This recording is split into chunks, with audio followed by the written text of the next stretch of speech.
Hey, today I want to talk about like a really good topic, but one that's really deep and one that's really true, and it's just something really tough that I want to talk about. And like, I just wanted to just let people see, talk about sin basically. I want to talk about sin, but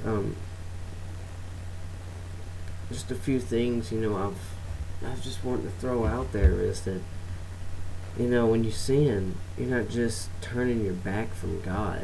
You're not just doing that. You're not just saying, I'm not going to follow you because, or I'm not going to do what you say because, you have people here on earth who, they'll tell you to do something, you don't do it, and you turn your back on them, and yeah, they get their feel. I mean, what happens to them? They get their feelings hurt.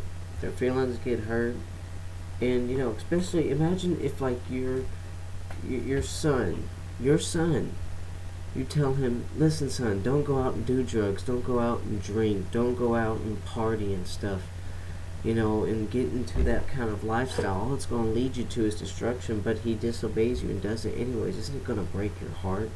Because not only did he turn against you, but he defied you. It's just it would break my heart. And the way I think about it is every time we sin, every single little lie you tell to the big things, I mean, it just breaks his heart. And I can just imagine him every single time we sin because he's there and he sees us. And I can just see him just start crying and start weeping, because this is his son, or his brother. It's Jesus' brother, God's son. But I mean, just imagine how it must feel to sin against, Jesus and God. Can you imagine the feeling they have whenever you do that? And I know that's like just calling everything out with that, but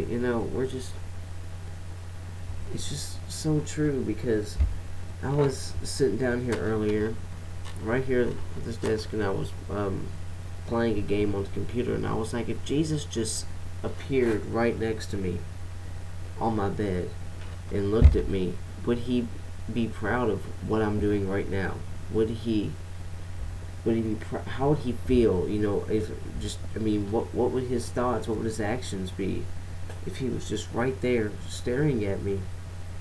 I mean, obviously, if I'm reading and studying the Bible and he appears right there, obviously he's going to be like, hey, nice. I can see us having a big discussion about the Bible. But if I'm just sitting there playing some game, where I'm just shooting people online all day, and then he just appears, what's he going to think?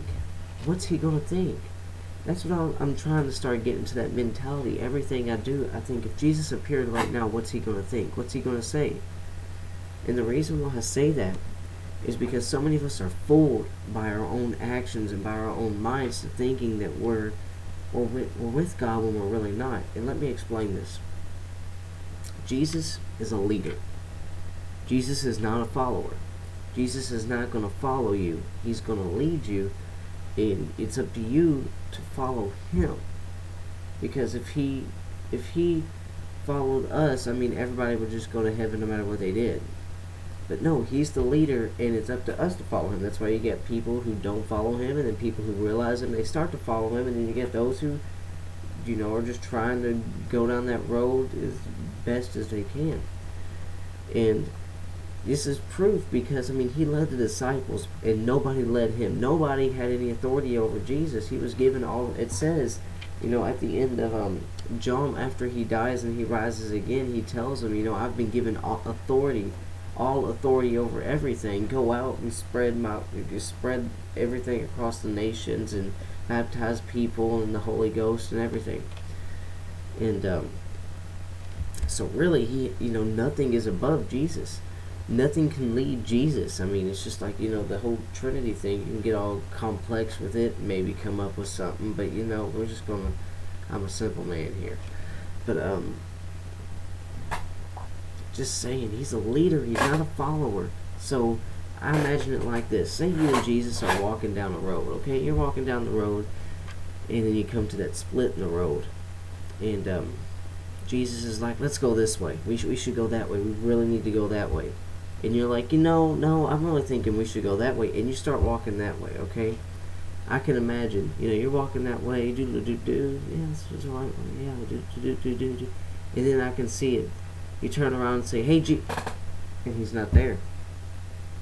He's not there. He's, just in, and you're either so far that when you look back, can't even see him, or you just get far enough to when you look back, you see that little speck of him still standing there at that split in the road, you know, because he's not going to go down that path. He's not going to follow you. He's the leader. He's saying, no, we're going down this path. And you're the one saying, no, I'm going down that path. You're the one defying and turning against him. And he's not going to follow you, and beg and beg and beg and plead the entire time for you to go that way. Because, he's already been, honestly, hasn't he been through enough already, having to go onto the cross and die for our sins and doing all that for us? Should we really be doing all this stuff just trying to make him to beg to bring us back and stuff? No. We should be the ones begging to be able to walk that path with him. He just so voluntarily walks it with us, He voluntarily goes, here, let's go down this path for a little bit. And, it's up to us to actually go, okay, yeah, I'll walk with you. And some people, they just, for some reason, won't do it. They won't walk down that path. And, I've thought of that a few times. Not thought of it, but like it hit me today in church, I thought, so many people, they're saying, because we were all saying, how much we love you, Jesus. We were singing the song, Jesus. No, wait, y'all don't know that. That's a song written by the guitarist. We were singing a song, and basically the chorus goes, Jesus, I love you. Jesus, I need you. Jesus, I want you. And it's pretty much like that. And that song touches a lot of people there. And a lot of people, are crying and like, yeah, Jesus. And so many people, I can just tell that they're feeling Jesus back again because he wasn't there really before. And by that I mean, it's not like he wasn't there, it was just that they had walked away from him. And some people tend to do that outside of church. They end up falling aside from Jesus. And even I'm not trying to, just point fingers. Even I have had problems with that, I leave my Bible in the car because I took it to church, and then I end up not reading, my Bible for a whole week, just forget about learning about the Word of God, let's play some video games, yeah, just forgetting it. And of course there's no excuse for forgetting it, I just did, but now, I've got it right here, and I seem to be getting into that habit of saying, and still got it right here, still reading, still working on it. But yeah, that's just something really big that hit me. It's just Jesus is a leader. He's not a follower. We ask him, Jesus, come to our lives. Jesus, guide us. Jesus, show us the way. Jesus, do all this. And then he does it. He shows you. He's like, hey, here's an opening. Here's an opening. Go running. And you start running, and you're like, yeah, there's the opening. There's the opening. There's the opening. Hey, look, an ice cream truck. An ice cream truck. And then it's, when you get off track, you see something, it catches your eye, you're like, oh, I want that, and then you go. And then you totally forget about this opening Jesus had made. I'm guilty of that. I'm guilty of, getting a game or something, and then Jesus is just out of the way for a whole week, or, finding a new TV series on Netflix or something, and then Jesus is out of the way, forgetting to pray and everything, staying up till 3:30 in the morning playing video games or something instead of reading the Word or anything. Generally, that's when I read it, is at night. I don't know why I like reading it at night, and I guess it's just because I'm all alone and nobody else is up and I don't have to worry about anyone disturbing me.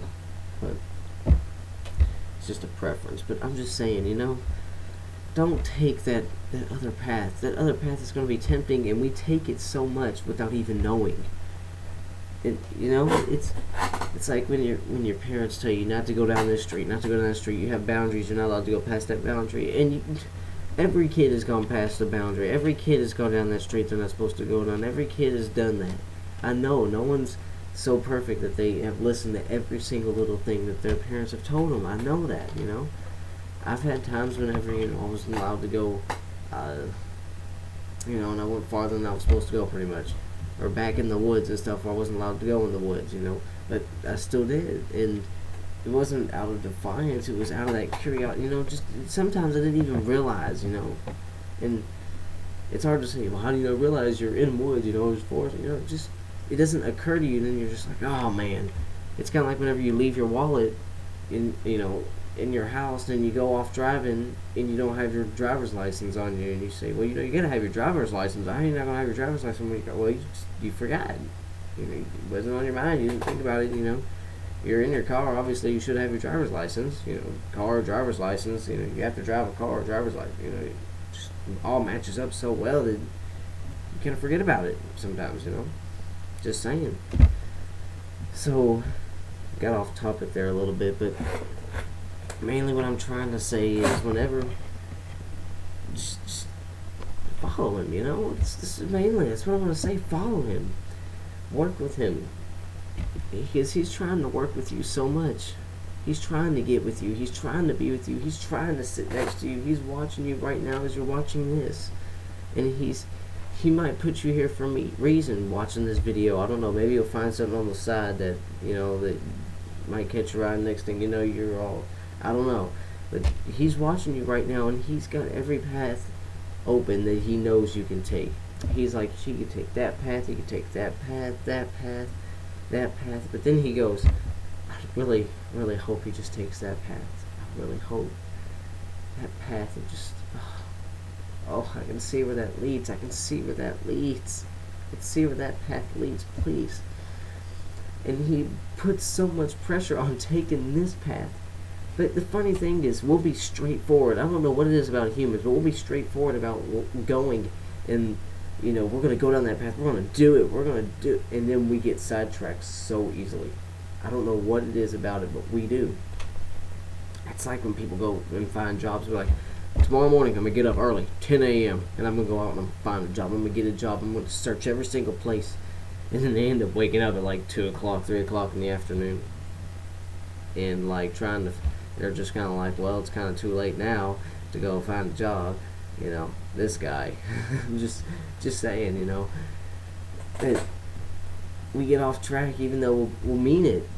I want to get a job, I want to get a job, and I've actually working really hard to get one, and we get off track. I was supposed to call Kroger today before 6, and I ended up calling him after 6, and so I couldn't get a hold of the manager, so now I gotta wait till Friday to call him again.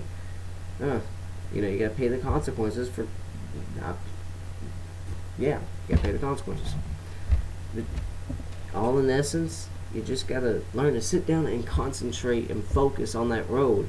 And when the temptation comes, just don't go down those roads. Don't take that alley. Don't even think that it might be a shortcut or anything. Don't try to take any shortcuts either, because there is no shortcuts in Jesus' walk. There's no you don't got this big long road to heaven, and then you got like some kind of turbo zone or something. There's not no turbo zone. You don't have a shortcut.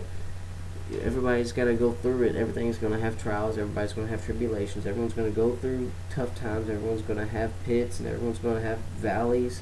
But everyone's going to have mountains they're going to have to climb, and everyone's going to be able to have mountains they're going to go down, and but it's all worth it in the end. 'Cause, we've already won. We've got the victory. It tells us, we've won. We got the victory. So we just gotta wait. We gotta make it through.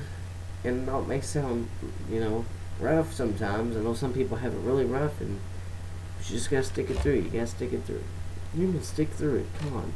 Just think about what your afterlife would be like if you just get through it. If you just get through it one more night, get through it one more day, and just keep persisting that way. One more night, one more day, one more week, one more month. You can do it. You can do it as long as you believe in Jesus and as long as you follow his path.